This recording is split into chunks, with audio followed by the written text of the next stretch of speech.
Star Trek Discovery.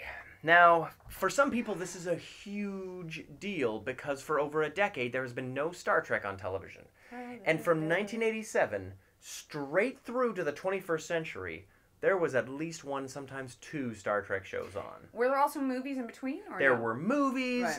There were a lot of incredible things happening for Star Trek. Just and then so they all of a sudden know, ground to a halt. You're going to have... Matt is going to be doing most of the... Matt is knowledgeable beyond, existence when it comes to things like this. I have an embarrassing amount of information about Star Trek in my head. And I'm not embarrassed about the lack of information that I have. I am proud of my ignorance. How about that? How about that? How Dade County of I was going to make the same joke. Poor Dade County. Fucking hell. Yeesh. Oh, boy. All right, and we're also aware that there's a drinking game happening on YouTube. Yeah. Every time we take a drink, you take a drink? That seems to be like a pretty fun game. Now, who was that that was saying that? Oh, I don't even remember the name. I'm sorry. We were talking about saying a shout out to you. I can only have so many things happening at once on here. here. We are not this capable yet. Sorry. But yes, every time we take a drink, you take a drink. I'm going to be taking a lot of drinks. Sounds like fun. Yeah, it's the only way you made it through watching Discovery. I had to do this in 10-minute intervals. And about every 7 minutes, I'd send this one a message like, is this a cold read? What was the first one I sent? Oh, no, what was the other one? I was like, I feel more emotion from shit I find under my fingernails than I do from these actors. So, needless to say, one of us, not a huge fan. Not a huge fan. Now, going into Star Trek Discovery, and let's do this, we're going to do this spoiler-free at first, and we'll let you know before we get into, you had better have seen the first 2 episodes. Is anybody going to watch this? Is anyone going to watch this? Well, funny enough, in the States, Episode 1 aired on CBS. Yeah. And Episode 2 did not. Episode 2, you had to go download an app or log into the web. Greasy! Very greasy move. Oh. Yeah. So wait, you can get the first one on your cable network thing. Did they tell you this in advance? There was a lot of messaging in advance, but ultimately, until you're watching the show and they unceremoniously get to a terrible point in the episode to say, hey, now go online, sign up. And that CBS... is so tacky. It's super tacky. Oh my God. But CBS had a record number of signups. So, in a way, it worked. They had almost 10 million people watch it. Yeah, but that's like holding someone hostage. You shouldn't have to hold someone hostage to do, No. I feel like afterwards, once the people saw also what they just were like, oh my, holy shit, oh my God, there was no, as far as I'm concerned, there was no payoff. So I feel like, again, they probably felt a bit like bait and switched and duped. And I would have. But I feel like people. This is the lengths they go to now, eh? That is fucking rough as shit. It's a pretty rancid move, I gotta say. The fact that they showed half of it first was pretty lame. Too, that they wouldn't do any press stuff first. Yeah. So we should talk about that. So that also impacts the fact that we're talking about this.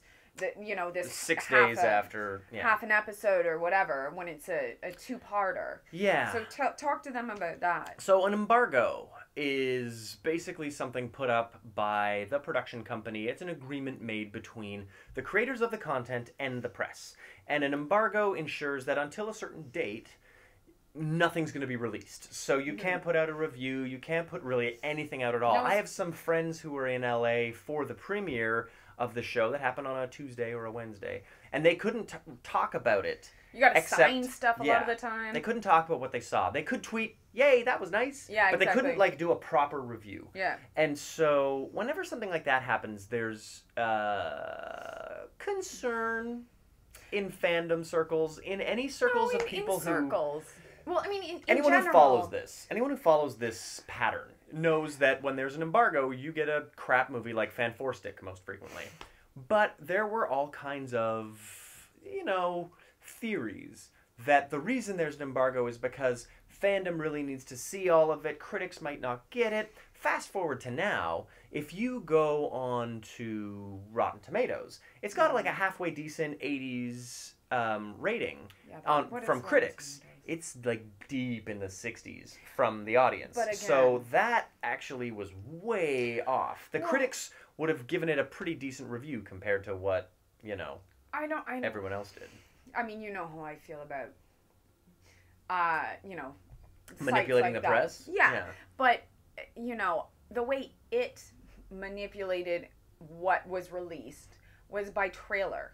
Now, Yeah. they promoted the shit out of the fact that Star Trek was happening, and it was supposed to happen, as you had mentioned to me earlier, in January. So Yeah. this sort of This like got pushed a lot. this got pushed. So there's been a lot of anticipation. So then when all of a sudden And there's it's all not this just buildup, anticipation, it's concern. Because Well- it was very clear that Brian Fuller was fired from this show. but his name's on it at the very beginning. Because he started writing the script. And as a general rule in Hollywood, if you're the first person to write a script and the last person to write a script, your names are on it. Oh, if because- you're any of the people in between, Well, because You don't Kerry matter. Fukugawa, who did it, his name is on the script, but they took his original script and he was or left or was fired. And usually that first person's name is going to be on it. Well, and he I was, would bet. but he wasn't as big. Brian Fuller's name was fucking big up there, same size as Gene Because Roddenberry's. Brian Fuller, is a big fucking. there are a couple of people on this show, Kurtzman's one of them, Fuller's the other, that are dyed-in-the-wool Star Trek people. You know how there's a pretty big. Well, he's not Star Trek. But he's a big the thing name. is, most Star Trek fans want to know that that it's in the right hands, and when you may know that there's the curse of the odds when it comes to Star Trek movies. Star Trek 1 and 3 and 5 and 7 sort of suck. Star Trek 2 and 4 and 6 are incredible. superstitious- It's not just a superstition. Kurtzman wrote, here's the thing. Oh my God. Kurtzman wrote 2, 4, and 6. He did not write the others. This is not So, sounding like a it's not a conspiracy pattern theory. of oh, every other one sucks. It's if Kurtzman doesn't write it, it sucks. Okay. So Kurtzman is the kind of person that you can trust with Star Trek. But ultimately, this was not something that Kurtzman and Fuller made together. This is something that had a lot of firings and field promotion to general for a lot of people in order to be able to get this show out at all. And It took way longer than it was supposed to. And to be fair, most people would rather have a good show than a show that's out on time. 100%. It's way better to make a good show than to make a release date. I wish they made a good show. Here's the problem. Let's look into the history of Star Trek pilots. Oh God, let's. But these are mostly very good. Okay. With the exception of what happened in the 60s when Roddenberry made a pilot, NBC was like, almost, try again. He made another pilot. They were like, hey, that's closer. Then he made another show that was episode 1, and everything was off to the races. So it took 2 episodes of like almost Star Trek before Gene Roddenberry was really making Star Trek with Bones and McCoy. With Bones and McCoy, that character didn't really exist in the first 2 No first idea 2 what episodes. you're talking about. Don't even look at me. Okay. Anyway, the Kirk Spock McCoy story, that is like what makes the original Star Trek work. That wasn't a part of the first or second pilots. They had someone named Bones? Yeah, McCoy's too hard to be on Star Trek. He's pretty wicked. He's the that sounds hardest. like someone that plays dice, you know? That I doesn't sound believe, like a I Star believe Trek. Bones plays dice. But the thing is, those pilots were very like sorted, and it took them a while to get to where they needed to get. Then fast forward 20 years, and you get to Encounter at Farpoint, the Next Generation's pilot, and that's an episode that Oh, the name of the episode's Farpoint. is Encounter at How Farpoint. the fuck do you remember those? The shit I can ramble off about Star You Trek are is ridiculous. a wealth of Star Trek knowledge. It's Sorry. Farpoint, Emissary, Caretaker, Broken Bow, and Wow, now keep going. the Vulcan Hello. This is unreal. But the pattern of Star Trek pilots is that at the very end, you get kind of a let's see what's out there kind of a vibe. Like there's a mission statement. And I think when you get to the end of a pilot, you really want to get the idea of what adventure you're about to go on, especially in Star Trek. That is key. Mission statement of Discovery. Is this going to be a spoiler? Oh shit! I have no idea. This shit sucked. I Okay. don't know. So let's talk about Oh, how wait. it ended a little bit later. Let's go into. Wait, hang on a second. Mhm.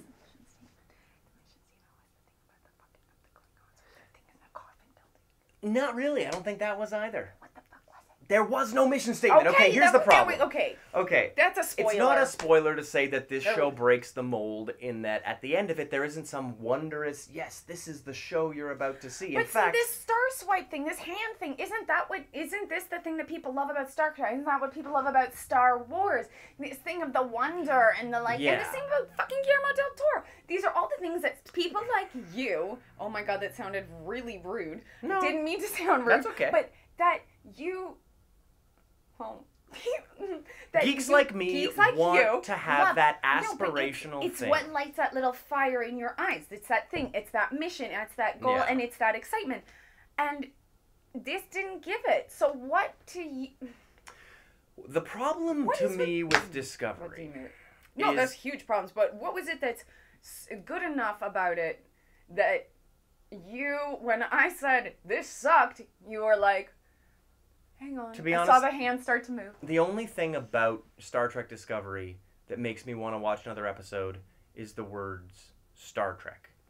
It's not the show. Oh my god! It's But not McDonald's the characters. Could have Star Trek I know. toys. Are you gonna it's go? It's sad. It's not I mean, Doug Jones' character is interesting, but ultimately he's a coward. Don't buy I don't like the idea that the only character I even kind of like is a coward. Intervention. Yeah. I feel like you can't just buy into it because, like we were talking about before, you know, with the Orville and then with this, what they're counting on is or Dark Tower is people just buying into it because of the name. They know they have a built-in audience. Yep. But if that built-in audience continues to participate in horse shit, they will continue to feed you horse shit.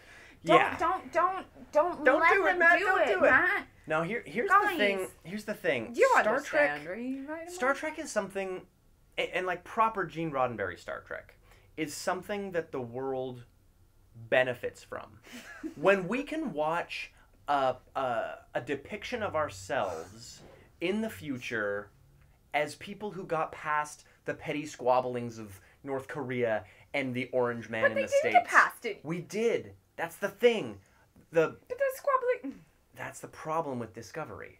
Oh, it wasn't like this in the other ones. In every other Star Trek, in fact, often in the pilots, they're discussing who humans were and what humans have become. Oh. This idea of getting better than we are in the 20th and 21st centuries is core to Gene Roddenberry's belief in Star Trek. Because this seemed real dog-eat-dog. Like, Yeah. people on their own Starfleet ship, whatever it is, are trying to kill each other and do this all sorts of shit. And I'm all for killing each other, but that's not Star in the Trek. sense of this. And I was like, it's got a dark tone, but not one that I even appreciate. Gene Roddenberry had a very specific rule. I thought it was sort of almost like a Red Rover kind of thing in a sense, and this didn't have any camaraderie to me. No. And I felt it was also quite mean-spirited. Yes. Which I thought that Star Trek is not. supposed to have heart. That's right? the thing. Gene and that's what Roddenberry you had a guys very always like important about this rule. shit. It's got heart, and this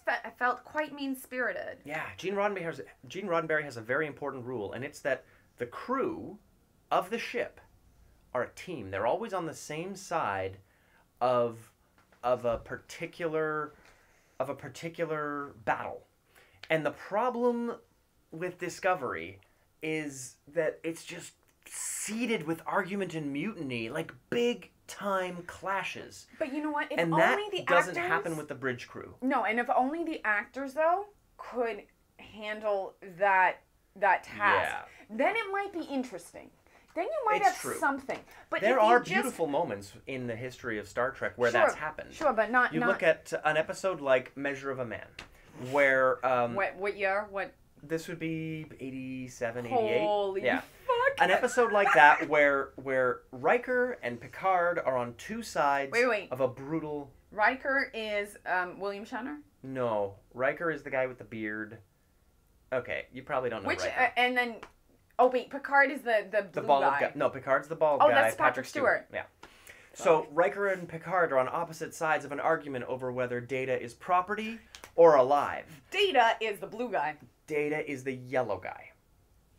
You can't see. No, his skin is actually yellow. Oh my god. No, he's an android. He's yellow. Oh my god, Amy, no. Have another drink. Okay, so the thing about Star Trek is that team, that core group, needs to stay together. And I think it's probably time to get into spoilers. We've been at this long enough. Let's let's get into spoilers. Okay. Okay, so spoilers begin now. We are if you 16 minutes in. Spoilers start. You can kind of tell by the credit, I'd say, when Michelle Yeoh is given a special guest star, that her character is not long for this world. And so her character dies. Yo, they like, from the minute it started, they Yeah. were trying to kill her off. It was pretty obvious. And so the sad thing about Michelle Yeoh's character is that you kind of can't describe her. What was her name? Philippa Georgiou. It's a Greek name, which I think is really cool that they gave an Asian woman a Greek name to be like, hey, 400 years from now, that's how this works. I think it's really great. They did it in Star Trek. They did it in Battlestar Galactica. And then the other character's cool. name is Michael. Yeah, a woman named Michael is an interesting idea. It's like a man named Darcy, a woman named Darcy. Maybe 400 years from now, men and women are both named Michael. I don't know. For 2,000 years, it's been a man's name. It could change. It absolutely could. It's just I've never seen a female character named Michael, and that's because this is in the future, and anything is possible in the future. Apparently, again, we're gonna get into a spoiler here. You know, what's one thing that is not possible in the future? What? Is like having holograms that are not absolute garbage. So here's the thing: I had to take some notes while I was watching this. This is one thing I'm gonna have to talk about. The busted hologram? Sarek? Is this how we say his name? S-E-R-E-K. Yeah, Sarek. Spock's dad. Okay. And this is his hologram, for some reason, comes in all spotty and like it shifts around like this is Hackers in like, what, 1998? It's terrible. It's terrible. Tupac hologram. The hologram Tupac that played at like Lollapalooza or whatever. 5 years ago was better. 5 years ago was far better than this guy, and this guy is supposed to be in the future. I can't buy the bullshit. Yeah.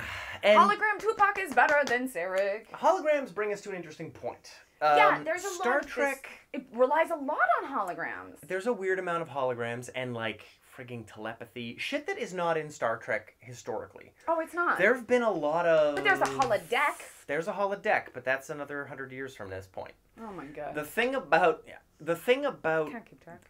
this show is that it doesn't look like 1960s Star Trek. Which, you know, it's been 40, 50 years since a lot of that design. It doesn't. It doesn't look like 1960s Star Trek, but here's a problem. This takes place at the exact same time that Captain Kirk's Enterprise is flying around. It's being captained by Christopher Pike at the time. But don't you agree? Christopher Pike, the guy that used to write those like really cool novels. Remember the like cool like Same I know name, what you yeah. did last summer. Yeah, basically. Same at the R.L. Stein time. Yeah. Yeah. I always found that funny that there's Christopher Pike novelist and Amazing. Christopher Pike space captain. Amazing. Sorry, off topic.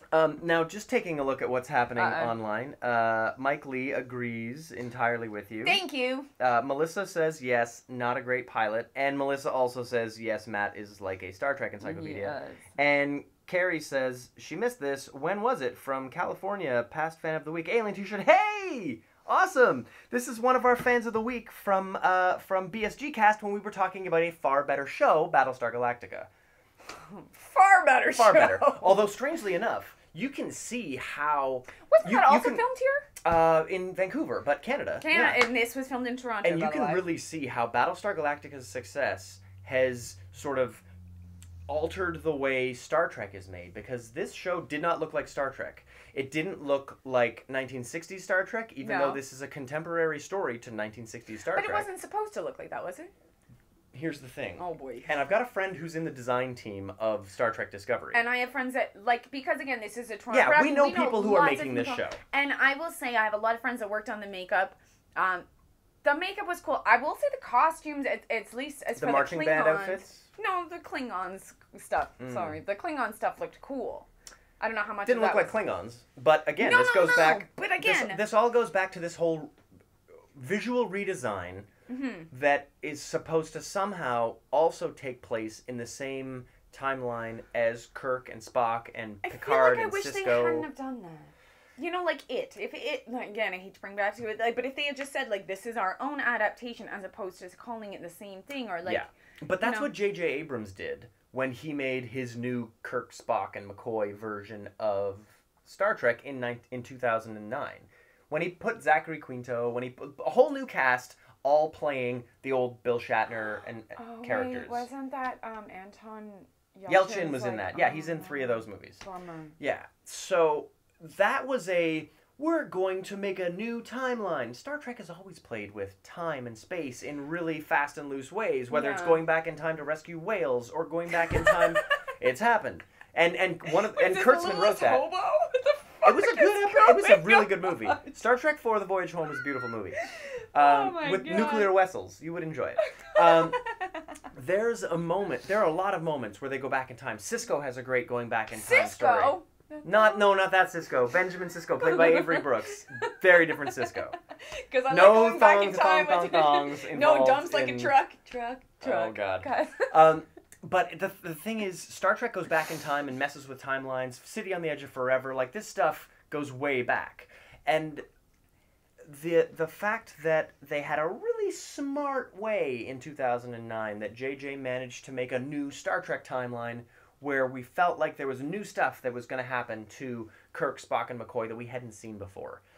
Some people like that, some people don't. I personally feel like those movies took away the soul of Star Trek in exchange for like action and excitement that makes for a good movie but doesn't make for good Star Trek. Sold to the devil. Yeah, basically. Now, in that respect, then, I mean, I had seen some Star Trek growing up. Remember, I mean, I've told you vaguely. Yeah. I know the person with the snail face and stuff like that. But what I did find about this was that it lacked soul and it lacked heart. Yeah. And it was quite dark, and it was very every man for itself, and I feel like it's a different direction than, first of all, I don't even like Star Trek, but I don't even want it to take this direction. Yeah, not many people do, and I think. And so, how do you? I didn't like this 2-hour pilot.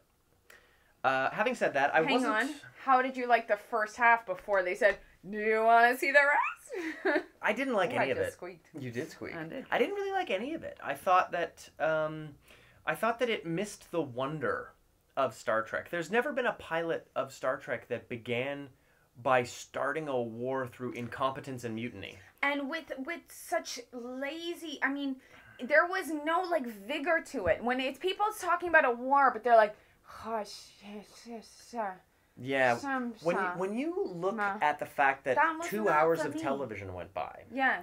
And nobody really went anywhere in 2 hours. Well, no. Star Trek is about seeing what's out there. They did. And the fact that they got to one spot and stayed in that exact spot for 2 hours. No. It felt very slow. The lady left. She went to the. Yeah, but she went like over there to that place you can see. That's okay. not like Star Trek is about ships that can go far away.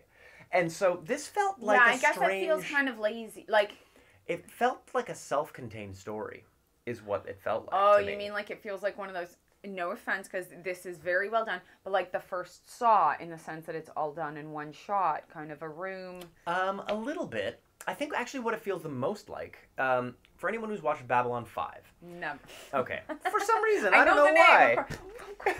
I just happened to miss it. Babylon 5 did this really cool thing where 5 years of beautiful story arcing happened, but in the off seasons, in between seasons, they would do a one-off movie.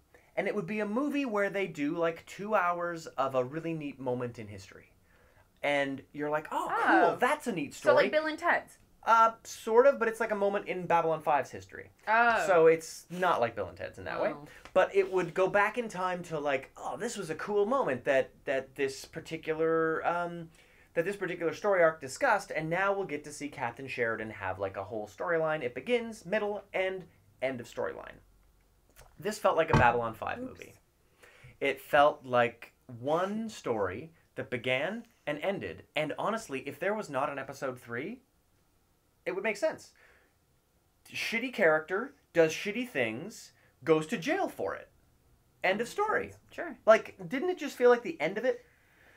When you get to the end of this episode, or this two-parter, and the main character, instead of going out to explore the universe, or being tasked with guarding a super important part of space, or being flung to another side of the galaxy and having to fly home, or just needing to see what's out there. when you get thrown into jail for the rest of your life, that kind of feels like the end of the story. And then there's just a weird montage of her, like, punching someone, and then, like, in like, shittier clothes than before, or, like, the elbows tattered or something, and then, like, and that was it. And everyone's like, I remember who you used to be, kind of thing, right? And it was like, I don't know. I mean, the fact that they made people, like, you know, hold out for that and, like, get that second part. Here's my question. Where do they go from here? I mean, it wasn't an interesting, you have to have an interesting note to end on. Even the first one, to be honest, the first part of it ended on this shitty, weird, like, just fucking ships that show up, like, in its weird, no, like, listen, my friends that worked on this, I know they all did makeup, but whatever, this shit-ass CGI, where it just looked like fucking, like, bang, there's, like, a taser kind of thing that shows up, and it's, like, shitty, you know, like, ships.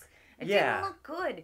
And I felt kind of, like, cheated, because especially since I was told this was coming out in January, and this has, in Toronto, they're now going to be building more, like, spaces to film stuff, because there wasn't enough space. The weird thing is, this entire, think about the number of sets that 2 hours of this show needed. One bridge for the humans. Yeah. One bridge for the Klingons. Yeah.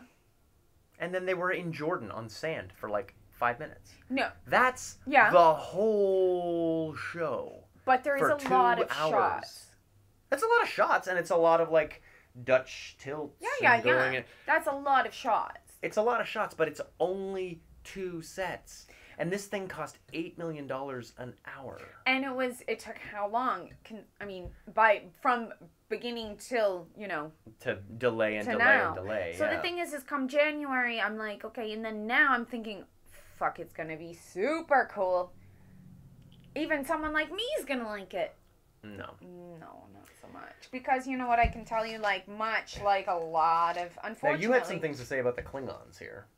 Well, I mean, the Klingons, I will say that, like, I thought their costumes were cool. They didn't look like the Klingons that I remember that were just like, was it Worf? Was that his name? Yeah, Worf. That was his name, and he had the brown. Yeah, see, I told you I've seen it. And I actually prefer that Klingon because you can see the actor. You can see the actor, but you can also sense some form of intelligence. It didn't just feel like some bumbling robotic dummy that was like, I didn't feel like this had, all I had for part 2, by the time I got there, that was the end, was, dude, this sucks. And I was talking to myself. But, there wasn't a lot, I'm trying to find something I can even say. The thing about the Klingons that I found, I think most sad was that there have been some really talented actors. Can't say that. Christopher Plummer played a Klingon. Like, some of the best, this sucks, again, some of the like, most impressive acting that I've seen has been from Klingons, like Christopher Plummer or Michael Dorn. These are actors.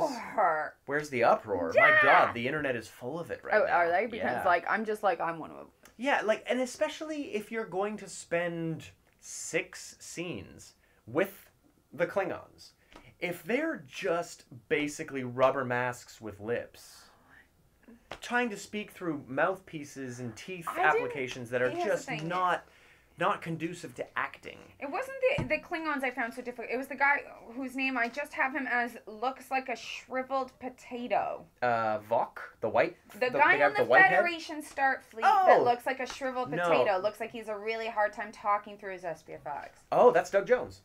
Okay. It was very it looked like... The funny thing about Doug Jones is that I found he was the one who was most effective with his makeup. Oh, sweet baby because Jesus. Doug Jones is Guillermo del Toro's man. Every time he needs somebody to be a super mime, that's the guy. Like, I found that his character was most interesting. His mouth looked like he had the whole thing was ADR. No, I thought Doug Jones was good. I mean, I hated his character, but I thought his performance was cool. I'm not talking about... I felt like it looked like this was... It almost, almost different language. Like, it was... Interesting. Yeah, I mean, the fact that part of his face was covered up and then there was a part of the prosthetic that moved... It moved kind of like a South Park like a little Like a Canadian puppet. in South Park. Oh God, yeah, that was Like kind of that. sad. Yeah. Yeah, I think there are very Oh my God, few... is how many people are hating on what I just Nobody yet, but it'll come. The thing that I found about this whole idea of a visual redesign, and again, I have friends who tried to explain this to me. My friend Aaron tried to tell me about how it is a continuity. It's keeping the continuity of the original, what's called the Prime timeline. So what all of Worf and Picard and all of those guys, Kirk, Spock, Here's the all thing. the stories they've had. It's that story. They're just completely visually changing what all of it looks like. You're saying they're trying to get new audience. They are hoping for that. And new audience is someone like me. So Picard and this and that and all this old shit that you're talking about. Mm-hmm. While I actually know what it is, vaguely. You don't have an emotional connection to it. Absolutely not. And the people who are actually getting that audience is the Orville. Yes. Now, So this is like working so much to the Orville's advantage. They couldn't, no PR team and no marketing team. Like, this is, I don't want to say it's dumb luck, but goddamn, whoever is doing the marketing and PR for the Orville, this is just like a goddamn golden goose for you. It is. Here's this the thing. fault is your golden goose. If Star Trek had its shit together, didn't fire Brian Fuller, Didn't fuck him in January. Didn't fuck up with Brian Fuller. If they got this right, they would have had a 9-month jump on the Orville. Absolutely. But instead, they came out 3 episodes in to the Orville, when the Orville was giving people who loved Star Trek the soul of Star Trek, with some like snipey comedy here and there that does fit sometimes and often doesn't fit. But ultimately, Seth MacFarlane loves Star Trek, and he's surrounded himself with people like Robert Duncan McNeil and Jonathan Frakes and Brendan Braga, people who make Star Trek. And so there are more people who made Star Trek working on the Orville than there are on Star Trek. And so this brings me to an interesting endeavor we're undertaking. We're making a new show. Well, And- hang on. Well, I should say, Your Geek News is making a new show, because I would Yes. not want to subject Amy to this show. Guys, listen. It's one of the great things about Matt and me is that we are, in a sense, like a yin and yang. We are like really great friends that adore. We're like perfect strangers. Right? We like I'm different like things, but we get Balky along so well. Bartakamoose. I just show up at your house and I'm like, hey, in weird clothes, and I show up and I'm loud and I'm weird, and that's what Balky And you Bartakamoose usually show did. up with a horror movie. And I do. But when we talk about, sci-fi, that's Matt's thing, and Your Geek News is really a sci-fi thing. So we're going to be on Mondays, and we're going to start with a little pilot tomorrow. But on Monday nights, we're going to be talking about the newest episode of The Orville versus the newest episode of Star Trek Discovery, and who Literally- out-trekked who. Oh, God. It's that's going to be fucking a dream for me, and I'm sure a bunch of BSG fans and Star Trek What's a fans. BSG, Oh, Battlestar Battlestar Galactica. got it. Sorry. So there are going to be a lot of people who are going to be in on this conversation, and I'm sure there'll be people who think Discovery is kicking ass, and there are going to be people who think Orville's kicking ass. But we're going to have a panel of Star Trek geeks, just high-end Star Trek geeks, who are going to be talking about where the soul of Gene Roddenberry landed that day. This is gonna be like Paris Fashion Week of fucking Star Trek. It's like haute couture. Right? It'll be Now- Trek Couture. It'll be very exciting. Trek couture. Now, here's the thing. Matt is so stoked on this. I'm stoked on this for Matt. I'm absolutely not going to be part of this. But, we need your help. Yes, the thing is, this new show has a pretty cool name. Star Trek War. But Perfect sense, right? this show that Amy and I do, What the fuck are we doing? it still has no name. Can you guys help us? It's sort of Your Geek News, but it's also Fear Forever, and it doesn't have a name. Yeah. So we would love it if you guys have any suggestions for what a show that is co-hosted by a phenomenon in horror and a massive geek in sci-fi and comic books, and like I also enjoy horror a lot. I made a frigging werewolf movie. Like, I love... This is how I met you. Yeah, we met each other working on a werewolf movie. So, like, we would love it if you have some idea of what you think this show should be called. And whoever has the best name will get a prize. Ooh, this is the first I'm hearing about this. What's the prize going to be? I don't know. It's either going to be passes to a movie. Passes to a movie, that's promising. Or, you know, maybe passes to an art exhibit that's out. Art exhibits, That's depending on the exhibit, could be exciting. What exhibit are you thinking? I don't know. It's got a lot to do with ballroom dancing. Guillermo del Toro's Art Gallery of Ontario exhibit? One that doesn't like ballroom dancing. It's a shame. That's me. It could be, you know, Lord only knows. It's like a mystery bag. But if anybody has a really good name for whatever the fuck Matt and I do here, what do we do? We review from very specific points of view. Mm-hmm. We do. Yeah. But at the very end of the day, like, we agree to disagree, and then we argue about it once the camera's off, too. Yeah, and then we'll always go see the next movie together. 100%. That's the fun thing. 100%. Now, I think to bring it back around to our thoughts, really, on Star Trek Discovery. Well, I think now, mine are pretty clear. I have subscribed to CBS All Access. Oh my god. Because I do want to support this show. So from now on, from that first half pilot or whatever, because it's a two-parter, I don't like to call it 2 episodes, I call it a 1 with the 2-part. Often, every Star Trek pilot in our lifetimes has done that, so that would be fair. But never have I heard of this bait and fucking switch, this like cheap marketing tactic. It's a rancid move. It's so greasy. But now, so the rest of it, you have to subscribe to this? In order to see the rest of it, it depends what country you're in. Is this the same in Canada? I was actually, that's my next question. If you are in America, you must subscribe to CBS All Access or you can't see it.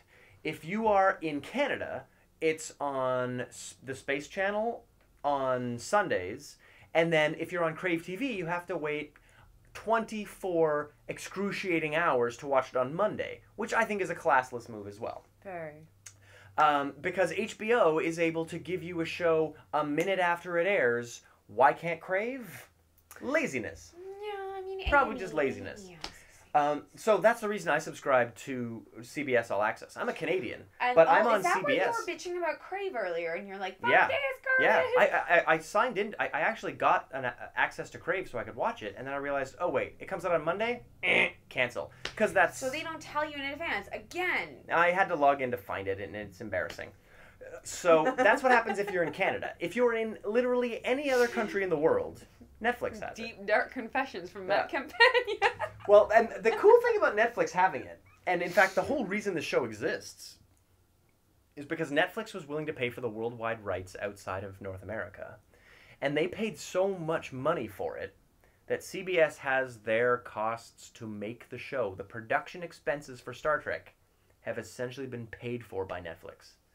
So CBS is using this whole Star Trek thing as a way to drive people to their portal, to their CBS All Access portal. The funny thing about this is the last time they tried this was with Star Trek Voyager and Enterprise and the UPN network. Do you remember UPN? The United Paramount Network? No. Nobody does, because that and the WB got turned into the CW. I do remember the W... No, I remember the CW. The CW is what happened when the UPN network and the WB network got combined. What's the one I'm thinking of that's PN? APTN? The Aboriginal People's Television Network? Very different network. 100%. Although they do have some pretty good content. No, they do, but Blackstone is cool. They've had actually some very... Mohawk Girls is pretty fun. That's the one I was thinking of. It's that like, one was actually very good. It's a bit trashy, but it's trashy on purpose, and it's really fun. Dope. Sorry, it's we're fun. off top. It's good trash. Anyway, back to Star Trek. If you get to watch it on Netflix, the cool thing is you can put Klingon subtitles in it. Well, I mean, here's the thing. Right? That's fun. It is, but the thing is that the language itself, what they're saying, isn't much more exciting. The writing leaves a little bit to desired. Yeah. I understand that. Here's the thing. I understand when it's a pilot and stuff. But listen, I mean, I'm so harsh because, like, the pilot for, like, say, Bates Motel was so fucking crazy. We are in a different age for pilots now than but we were this 20, one is really 50 trying to years find ago. its footing because this has a built-in audience that's so critical. I'm not even the built-in audience, and I'm fucking critical. But this thing was all over the map. It was quite muddy. It was quite sloppy. Yeah. I didn't mind the idea of starting off in a war because I don't give a shit about any of these characters but to begin with. But the problem was I didn't feel any fervor. I didn't feel any, like, fire behind it. It felt like a bunch of, like, old men yell at the cloud kind of shit.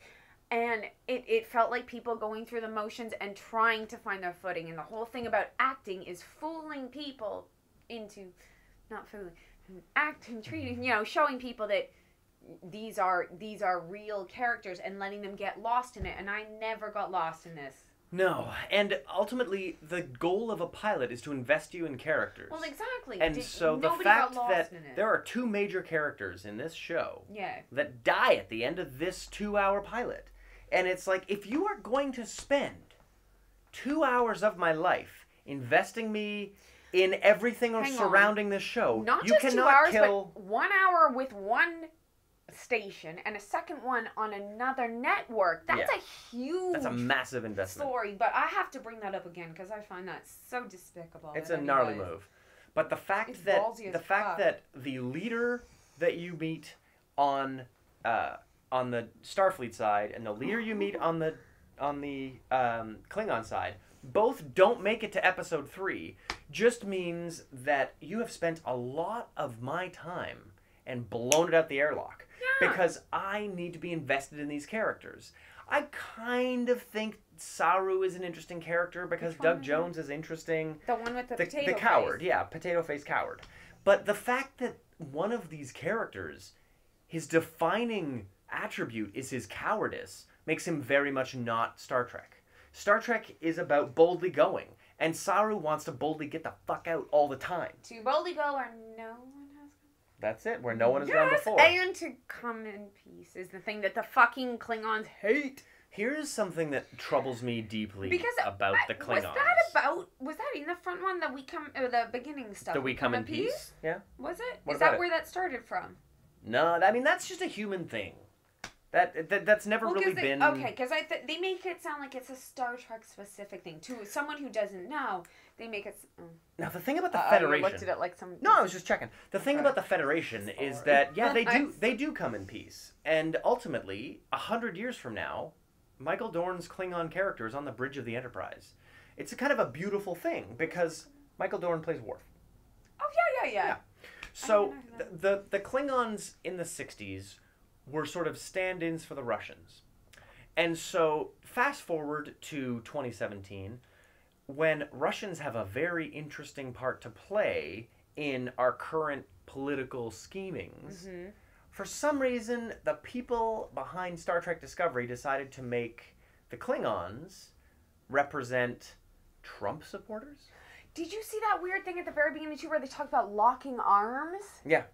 Too, I was like, I don't know if that was, like, just, again, dumb luck. But I found that shockingly apt for the, like, moment. Well, the fact that they didn't use the Klingons to represent actual Russians the way that they always did represent them is kind of a shame, because you could have them be working behind the scenes to manipulate a leader at the Federation. Like, that would all be very interesting. No, instead, they decided to do something totally new with the Klingons. Yeah. And also make the Klingons look totally new. And also make the Klingons speak in a more guttural way than they ever have. And design their ships entirely differently. If you want to make them look, sound, and be entirely different, you know what you could do? Call them something else. Make a new alien! Exactly, because to me, even I know what a fucking Klingon is. And it's not that. And it's not this. That's why I was so confused. I'm like, what the fuck is this? I like what it is. I'm not going to lie. But what I don't like it is someone trying to tell me, even me, that that's a Klingon. You know what I mean? Like, that. No. Well, if you're, this is a new thing. If you're trying to get a new audience, give them a new thing. And if you want to give them a new attribute... Like, I think all the new stuff is cool. In Voyager, they made that the coffin shit is dope. Yeah, that love coffin thing was really cool. Super cool. But What? not Klingon. It's almost like with bees when they build a hive. Yeah. I love this idea. I love it. I've never thought I would say I love an idea about Klingons and Star Trek and whatever. Squandered. But such a waste. Like, it's such a great. The thing is, I tried to like it so hard. The reason I bought a subscription on CBS All Access is because I want.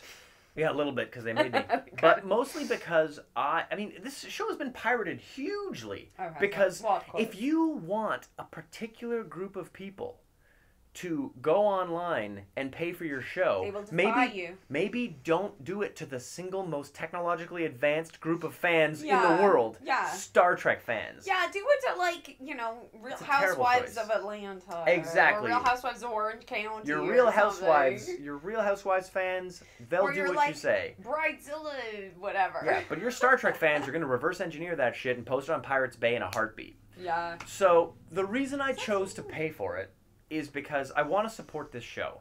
Well, Episode 3 You should always pay for everything. Yeah, I mean, because I work in this industry, I am very specific about what I put money into.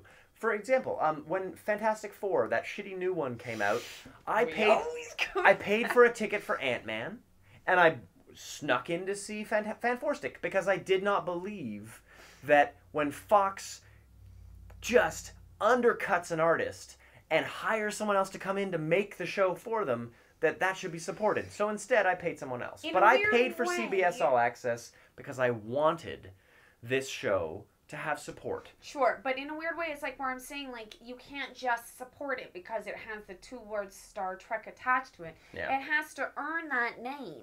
It does. can't just be a copyright thing, like, when you buy a McDonald's plaything because it's got a fucking toy that says it's whatever. Like, it needs to earn the name, otherwise we just keep participating and encouraging shit like this garbage. And maybe I'm gullible, but they've said that the third episode is like their second pilot.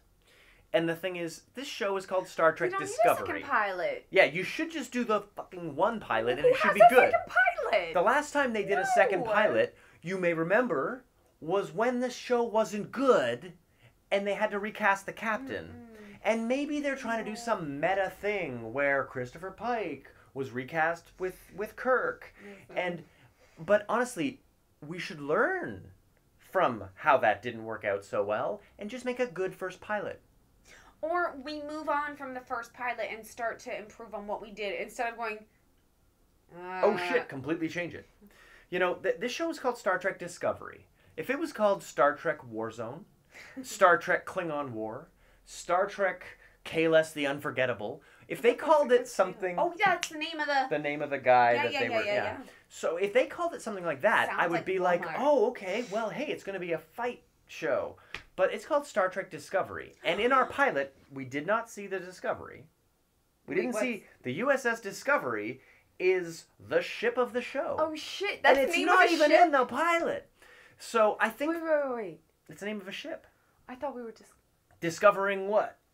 Well, I don't know. That's why I was like, this failed. This pilot discovered nothing. The ship is named the Federation or whatever. Oh, Shanzhou or whatever, right? And then the other one is called, like, the Klingon whatever the fuck. Yeah, the Klingon ship. And then there's the Federation something. Oh, the Federation is the name of the group of ships. So obviously they failed to communicate some things. I thought Discovery was almost like the Ontario, yours to discover. Nope. The Discovery is... This is such a... Oh, this is just wrong on so many levels. This is something that is, like, cute and beautiful about Star Trek. But it didn't work. No. The thing that's cute and beautiful about Star Trek is the naming of ships. The very first ship on Star Trek was Enterprise. And so, do you know what the name of the very first space shuttle that NASA ever made was? Well, not Challenger. Nope. It was called Enterprise. And so there's this beautiful, like, recursive logic thing that's happening now. Was there a Star Trek Challenger? There is a ship called the Challenger. Get out! There's a ship called the Discovery. Ow. The thing is, there are a few beautiful names that are the names of ships that we know because we named them because Star Trek existed. And then Star Trek named them because they existed. It's like a beautiful, poetic, self-fulfilling prophecy, the names of these ships. And so the Discovery is one that we've really not seen so much in the past. And I'm very excited for the fact that this ship is called the Discovery. I'm excited that this ship is designed from what Ralph McQuarrie, one of the designers of Star Wars, one of his designs from the 70s. So that's the name of the ship? The name of the ship in Episode 3 will be the Discovery. In Episode 3, dope. Don't you think it would have been cool to introduce it in the first episode, the pilot that's called Star Trek Discovery, that they've been pushing for a fucking year, and they got pushed super late in January, and maybe re-edited it so that people were like, oh fuck, this is about Discovery, instead of being like, sorry, what are we doing? Yeah, this show is going to be about a war with the Klingons, it seems. Well, and so Discovery's not the right word. Wars, though. Why not? Like, here's what I don't understand. Play on that. Freddy versus Jason. Klingons versus fucking this thing. Or do whatever you want. But it has so much potential. I don't even like it. But there's so much better shit you could have done than just been like, let's just leave War with these old guys again. Let's just leave it. They'll figure it out. Star Trek The Next Generation was about the next generation of people in Star Trek. Star Trek Deep Space Nine was about a deep space station called Deep Space Nine. Star Trek Voyager was about a ship named the Voyager on a crazy voyage across the galaxy. Star Trek Enterprise, it was a fantastic voyage. Actually, it was kind of a shit show. But there were moments where it was beautiful. Star Trek Enterprise was a show about the very first ship named Enterprise. Star Trek Discovery, you're right, should probably have A, a ship named Discovery, and B, some fucking discovery. I don't want to, I'm not trying to be difficult here. I'm just saying. Yeah. You know? I think it missed the mark. Widely. Like, widely. And you're right, the fact that the Orville exists almost sets it up as a juxtaposition 100% of what they could have done. It does. For me, it does. Yeah. Because the funny thing is I am now more likely to watch the Orville. And you know what? Than I am Star Trek. And the Orville was set up to get Star Trek fans, and the Star Trek show was set up to get new fans. So it's like we're on a fucked up bizarro world seesaw in a upside down yin and yang, and none of this makes sense. Yeah. And it's Nuit Blanche, and bars are open till 4 a.m. And the funny thing is, the Orville this week had Liam fucking Neeson on it. Get out. And next week has Charlize Theron on it. So the Orville is upping their game from like a cameo and next week perspective. they have Rainn Wilson on Star. No, like I like Rainn Wilson, but like when you got Liam Neeson and Charlize Theron, they're like, I don't want to sound like an asshole. Also, in this one, did they make a joke about a Wheaton thing? Somebody was named like something Wheaton. Maybe? I heard it. I heard was it. I did. That's funny. There was someone on, and I was like, was it? Well, it wasn't that funny, but I was like, I know that. Oh, Will Wheaton. I know. I think that this show will be entirely defined by its third episode. And I think that's a massive mistake. You're quite right. Yeah. I think everything that happened in the first 2 hours of this show should have been a flashback, should have been told throughout the season, but for the love of God, for the love of the great bird of the galaxy, this show should have begun on a ship called Discovery, and the show should be about some motherfucking discovery. And it seems like all they're doing is going to war, and there's a franchise called Star Wars, and if we wanted that, we'd watch that. But let's get back to the trekking and away from the warring, because when you develop the characters, like they did for 3 years on Star Trek Deep Space Nine, you can go into a war and you're invested. But when you're going to completely reinvent everything and try to make us interested in it in 2 hours, it's going to fail just like it did last Sunday. Now, here's a question. So you're going to watch the next one? I'm going to watch the next one because Lucius Malfoy plays the captain, and for all intents and purposes, I've heard that he's the villain. And again, this infighting of starship crew, it's not Star Trek. It's not what Gene Roddenberry wanted. So why are you watching it? I'm going to watch it because I hope that they can write this ship. I'm hoping... You said you're watching it because it's called Star Trek, but you're just like, it's not Star Trek. It's not yet. Maybe it gets there. But the reason Brian Fuller was fired / left was because... No, he's not back. Oh, but his name's just because his name's on it because he put because he wrote some stuff, and then right now CBS is like, oh shit, we better put his name on this because then it looked like he made it. Because Brian Fuller probably watched this episode and was like, oh shit, why is my name on this?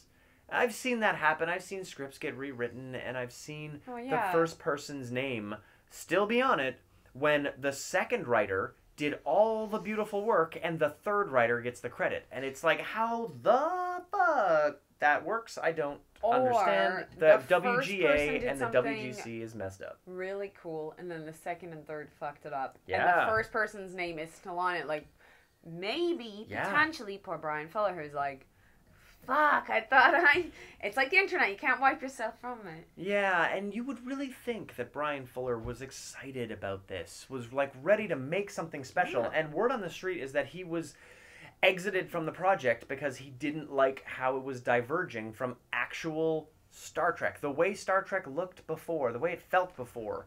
And I can't blame him for walking away. I can't blame him for holding his ground. It should have been called something completely different. That's the thing. If this was called some generic science fiction show and the Orville was called Star Trek Orville, the world would make way more sense to me right now. But this show that looks like, I don't know, Star Trek. Star Trek, yeah, right? Or Star like Trek. When you can't pay for space hike. Yeah. Like it's not Galaxy Journey. Yeah, Galaxy like, Journey. There's a reason that Galaxy Quest is called that. Yeah, because they can't Star Trek. There's a reason that theme music isn't the same as the regular theme music that nostalgic everybody knows. Theme music. You know, there's a reason that all these things. It's because there's rights to things and they can't pay for it, or even if they could, the people are like, fuck no, this is shit. So you put your own name on it, and that's it. So I'm hoping that this show finds itself in the 13 available hours. I actually do as well, because this is a Toronto film show. It employs a lot of our friends, and I do... The makeup and the costumes are cool as far as the Klingons go. The rest of it, I don't really know. Some of the production design is cool. Yeah. It's not Star Trek. It's cool, no. But it's not. It doesn't feel like Star Trek. But I will get behind this show and support it because I want it to be better. I want it to become actual Star Trek. You're gonna get it through college. Yeah, right. And put it through college. As soon as it marries the wrong fella and has a baby home before it should, it'll come back. You'll always have a room at home here. Exactly. All right. Well. All right. I guess that's really our sad prognosis for Star Trek Discovery. Maybe it gets better, but it ain't good yet. If you care about Star Trek, support it. If you still care about Star Trek after this. If you care about Star Trek, watch the Orville. Right. That is the best actual promo piece. Yeah. That's the best pull quote for the Orville I've ever heard. If you care about Star Trek, watch the Orville. There you go. You know what? Seth MacFarlane is in love with Star Trek. Everything he does is a love letter on that show to what Star Trek is. And I feel like our new show, Star Trek War, on Mondays, is going to be the kind of show where you can get in on that conversation. You can talk with us about whether you think Discovery or the Orville was what Gene Roddenberry wanted, or whether Gene Roddenberry is irrelevant. I will disagree with you vehemently. But maybe you think Gene Roddenberry was a 20th century idealist and the 21st century needs Star Trek Discovery. Now, when Matt says us, he doesn't mean him and I, because I'm like fucking out of here with all this sci-fi stuff. More than enough Star Trek. But he's going to have a panel of fantastic guests that will probably be different and rotating for we'll have new people each often. time. Yeah. So you can see who he's going to have. It's not going to be me. I will probably be watching it along with you guys going, because I'm not going to watch it. Maybe you'll watch the Orville. It's pretty fun. Liam Neeson. You know what? I actually, because of how much I disenjoyed? No. Specifically hated? There we go. Specifically hated this, and I had to actually watch it in 10-minute intervals. I'm sorry. I was about to watch the Orville again. It's a good chaser. Like, it's a palate cleanser after Discovery. What? Now I'm like, it's not that bad. And that's a weird thing. It's almost like a Stockholm Syndrome sort of thing. Like, Or like a, you know, like if ISIS is gonna cut my head off, maybe that, like, you know, I don't know, like Star Trek will save you, but it'll be called the Orville. it's not that bad. Anyways. All right. Well, that's our general prognosis on Star Trek Discovery. So it sucked. It sucked. Hopefully, it gets better. And if it doesn't, we've always got the Orville. Yeah. Fox, please keep the Orville. Yeah, actually, at this point, I'm gonna say the same thing. Please keep the Orville, because otherwise, I'm gonna have to watch Star Trek again. Fuck this shit. Let's just keep the Orville. Let's let them do whatever. And maybe in 3 seasons, Star Trek gets good, because that's how long it takes almost every season. In Toronto. Every show, yeah. Bring the Orville here. Yeah. We're gonna have some empty studios if And this show, if Star Trek gets canceled. Whole... I'll tell you about that. That's a whole thing.